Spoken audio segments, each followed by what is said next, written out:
Yo people, wagwan, welcome back to Run's Tech Hub, and today I'm going to be showing you guys how to install Zorin OS 18 from a bootable memory stick. And again, if you want to know how to make a bootable memory stick using Ventoy so you can have as many operating systems to test out as possible, go watch that video on screen and we'll show you exactly how to do it. The very first step for me is to get my memory stick and plug it into my PC. You're going to need to know the boot menu key of the PC you're using. Every manufacturer has a different boot menu key, so what you need to do is simply go to Google and type in, for example, if you have like a Dell XPS 15 laptop, you're going to type in Dell XPS 15 2018 boot menu key. That will allow you to get to your boot menu so you can choose to install something from the memory stick. So I plugged in my memory stick. I'm going to power my PC on. My boot menu key is either F10 or F12. I don't remember which one. So I'm going to press both of them, but you will only need to press one key. Whatever Google says your boot menu key is for your PC, that's the one that you press. So I'm going to press my power button now. I'm going to press both of these because I don't remember which one it is. That's the only reason I'm pressing two of them. If you find the one that yours is, simply press that one. On my screen, I've got a few options. The first one says legacy boot and I have three options under there. The next one says UEFI boot. If you have an older system, you're going to want to go to legacy. You might not even see UEFI boot. If you have a newer system like mine, you will see a few options under here, most likely Windows Boot Manager and then the name of your memory stick. If you see the name of your memory stick on either legacy boot at the very top or UEFI boot at the bottom, just click on the memory stick name. Don't worry about it. Choose the options by using the arrow key on your keyboard. Then you're going to press enter to go into it. Ventoy is going to boot up, and this is the tool I told you guys about. You can have as many operating systems on here as you want. So if you want to go through and test different things, this is a really good way to do it. I've already done the top three, so I'm going to go to Zorin OS Core 18. I'm going to press enter on that. It's going to ask if I want to boot in normal mode, grub mode, file checksum, or return to previous menu. I'm going to go to boot in normal mode, press enter on there. Try or install Zorin OS. Try or install Zorin OS in safe mode or using safe graphics. Try or install using modern NVIDIA drivers. For me, I'm going to go to try or install Zorin OS. If that doesn't work, try the second one. If that doesn't work, try the third one. What will happen is if something doesn't work, if you wait there for like about 5 minutes and nothing happens, press and hold the power button on your PC and that will turn your computer off so you can get back to this stage again. So turn your PC off, press and hold the power button, turn it back on, then press your boot menu key again and go through these steps again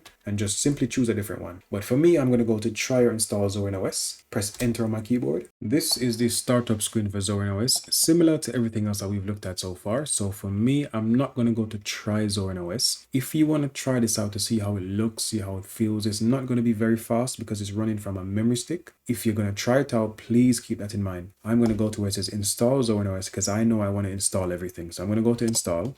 I'm going to choose my keyboard as English UK, then I'm going to leave it as English UK here. If you're not entirely sure what keyboard you have, what layout you have, you can click in that box down here and start typing. Just type anything, just type a bunch of random characters and the system will detect the keyboard layout you have. I'm going to click on continue for me. I'm going to choose to download, update and install third-party software just to make sure everything works nicely. Click on continue. If you haven't backed up every single thing on your PC, this is where you need to stop the process, go back and make sure you back up every single document, picture, video, audio file, whatever you have saved on your PC. Once you do this stage, you will wipe everything. There's normally an option here to install alongside. I wouldn't recommend this option for most people because after a while your Windows installation does get messed up a bit. However, if you have to do it that way, it does work and it will work perfectly fine for a very long time. But I find after a few updates, everything just gets really messy. So I'm going to go to where it says erase disk and install Zorin OS. Click on continue. I've got two options here I can choose from the drop down menu. The first option is my SSD inside my PC and the second option is the memory stick plugged into the PC. I'm going to choose the first option. That's where I want to install Zorin OS. I'm going to click on install. Once this comes up, you choose write changes to disks.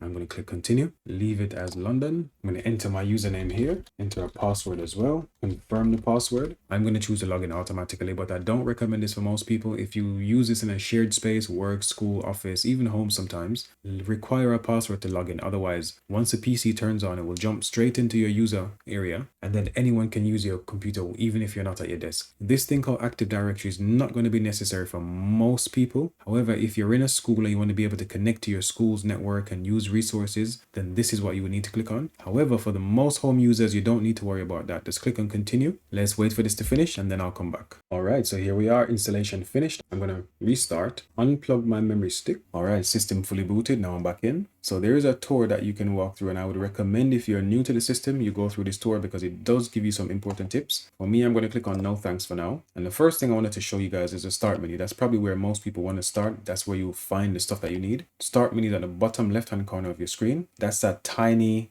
gray and white Z for Zorin. So click on that and that gives you your start menu. Unlike some of the others like Mint, you have to actually click on the category to get to the apps in the category. Then you click on back to go back. So for example, I want to see what's in Office. I'm going to click on the Office arrow and I can see I've got LibreOffice installed. I've got Evolution, Contacts and Calendar installed, but I'm going to go back. From the start menu, I can also get to settings. So again, start menu down here, click on settings. And from here, it comes up with all the stuff that you can typically get to on your system. But you know what? This is a good place to start. I don't have Wi-Fi on because I'm using a wired connection for this. So what I'm going to do is turn my Wi-Fi off by clicking the toggle here. I don't have anything Bluetooth as well. So I'm going to check Bluetooth to see if anything is on there. Yep, perfect. I can turn this off. So Wi-Fi and Bluetooth have been turned off. It says airplane mode here, but I'm still connected using a wired connection. I'm not going to go through every single category here, but simply scroll down and look for the stuff that you want. If you're not entirely sure what you're looking for, what I would suggest is on the search bar, the top left-hand corner of your settings screen, you click on the search bar. So let's say I wanted to look for mouse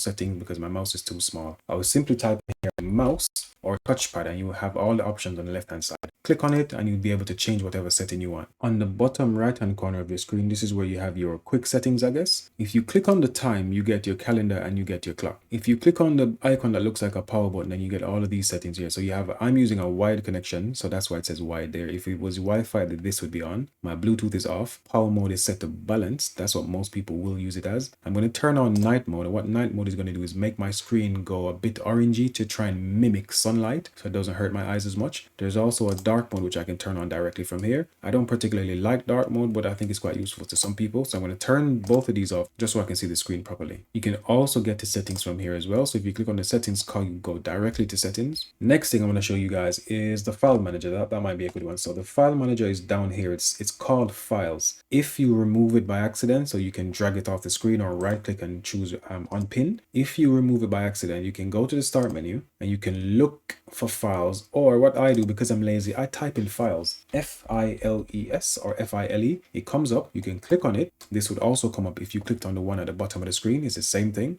And from here, you can get to your home directory, your documents, your downloads, music, pictures, videos, rubbish bin, everything. That's typical to any system. I'm going to show you guys how to attach a network attached storage to your PC. So I'm going to click on other locations here. It doesn't actually find anything. If you click on this tiny thing down here, it will tell you how to connect to each of the type of things that you might be able to connect to. So if it's Apple Talk, you do that one. If it's file transfer protocol, you do that one. I know I have a SMB, a Samba share on my network. So what I'm going to do is go down here and I'm going to type in SMB // then my IP address is going to be 192.168.0.160. I'm not done just yet.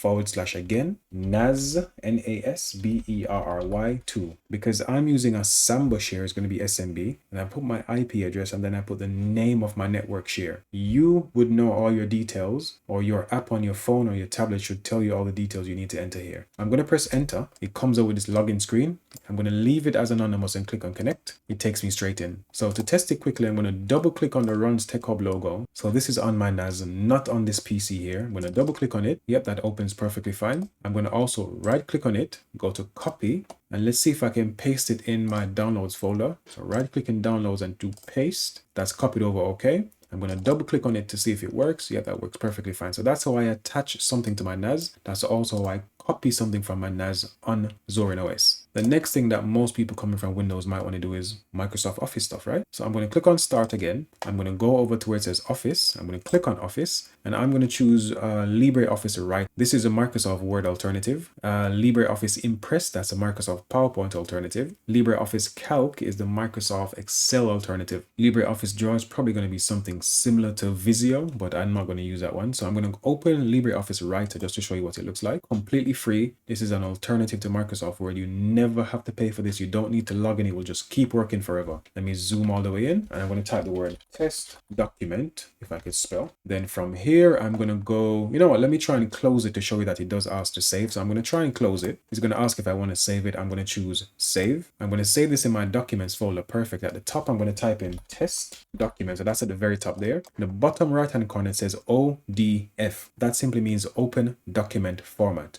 Don't worry, you will be able to save this as a Word document perfectly fine. What you need to do is you click on the arrow and you scroll down and you look for the one that you want. And for Microsoft Office, anything relatively new is going to be DOCX. docx. That's perfectly fine. You click on it and it's just going to work. So now when I click save, it's going to ask me again if I'm sure I want to use this. I'm going to choose use Word on the right hand side. Closes everything. All right. I'm now going to go back to my file manager by clicking on files down here. I'm going to go to my documents folder, and that's my Word document there. I'm going to double click on it just to see if it has everything in there still. Perfect. So I think loads of people export things as PDF. So you click on file up here, then you go to where it says export, or you can click on export directly as PDF. Let's do that. I'm going to save this in my documents folder as well. Click on export here. I'm going to go to my file manager again, and I've got two files now. Let me close the Word document in the background. I've got my Word document on the left, and I've got my PDF on the right. If I double click on my PDF, let me make this bigger and zoom in. There we go. Perfect. My PDF works fine as well. So that's how you use the free alternative. There are other free alternatives. It doesn't have to be this one. This is just the one that comes installed with the system. So if you install the system, you have a browser, which by the way is called Brave browser. I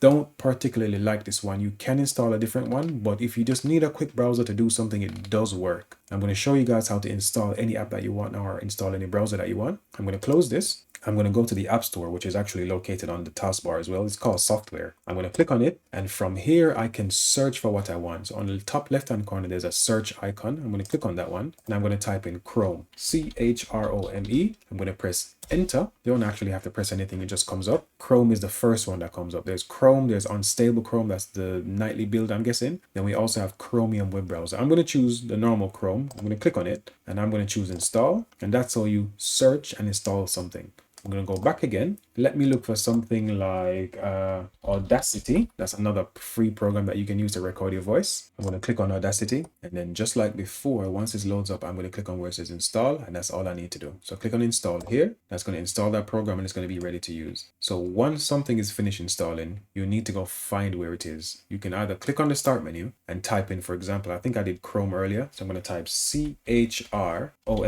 It just comes up straight away. If you don't remember the name of what you typed in and you remember the category, that's fine as well. So I'm going to go back to start menu, and I'm going to go to where it says internet, click on internet, and I can find Chrome in there. Once Audacity is finished downloading, I think it should be in sound and video. Audacity is finally finished. So if I go back to start menu and I go to sound and video, I can see Audacity at the very top. And again, we have apps pre-installed that can do almost everything that a typical user would need to do. We have document app, we have apps for documents, spreadsheets, PowerPoints, drawing, music, video. We have apps for almost everything. To shut the system down, there are two ways that we can do it. We can click on the start menu here. We can go over to the power button here and then choose the option that we want. We can suspend, we can restart, or we can power off. Otherwise, you can click on the power looking button on the right hand side. When these options come up, you click on the power button again, and you have exactly the same options here. Suspend, restart, power off, and log out. That's how you shut down. So I'm going to shut down now. Hopefully that was useful to someone. Stay tuned. There's more incoming.